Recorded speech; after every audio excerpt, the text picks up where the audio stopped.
Daniel Pink is responsible for no less than 7 New York Times best-selling books, including To Sell is Human and The Power of Regret. As part of our series to understand the books that inspired the authors, Daniel gave us his top 4 sales books, and they did not fail to disappoint. So let's jump into his choice for book number 1. Book number 1 is Influence by Robert Cialdini, a classic of the genre. Cialdini is the father of persuasion science.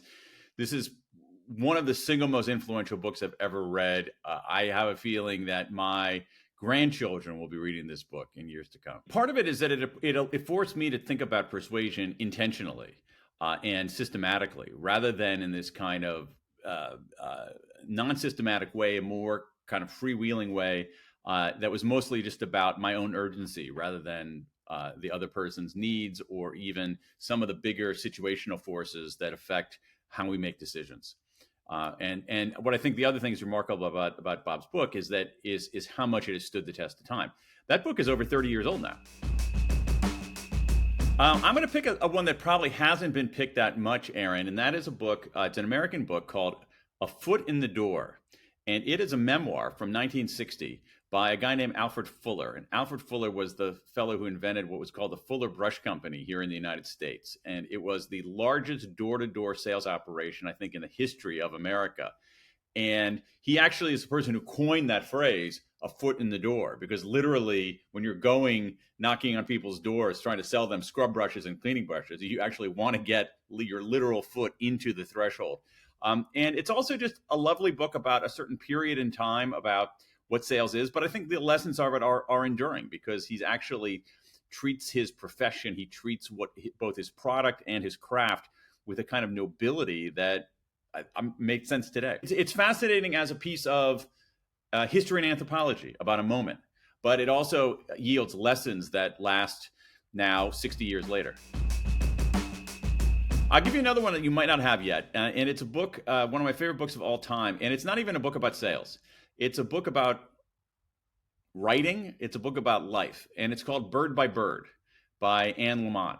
And this is a book about, it's a guide for writers, but the central premise of it is so powerful. It applies to every realm of life.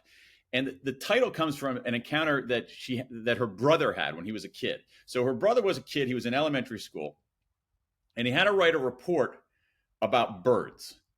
And he had plenty of time to do it. But of course, he's a kid. He's like 11 years old, and he's procrastinating.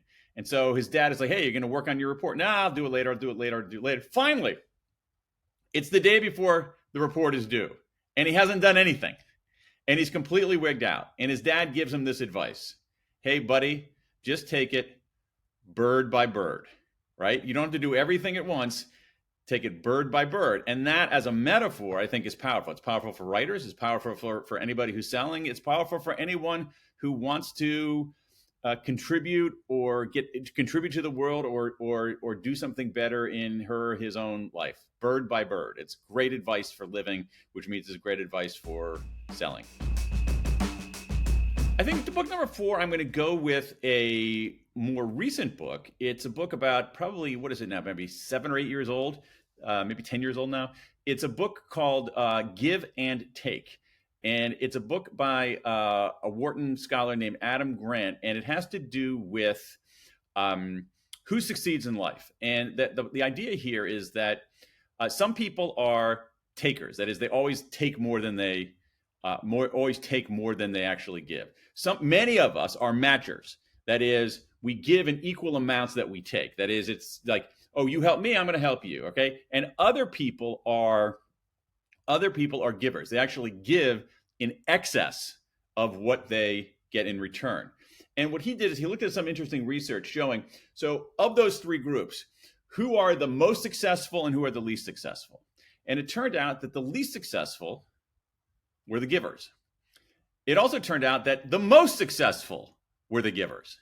Okay. And so the idea here is that if you act, is that being a giver is actually a great thing morally, but it's also an effective thing professionally if you can do it without being a doormat. And I think that's that book really changed the way I think about things. A lot of times, think about, most of us are matchers. That is, we look at our encounters, whether it's selling something per se or whether it's just helping out someone else, we think of it very, very transactionally.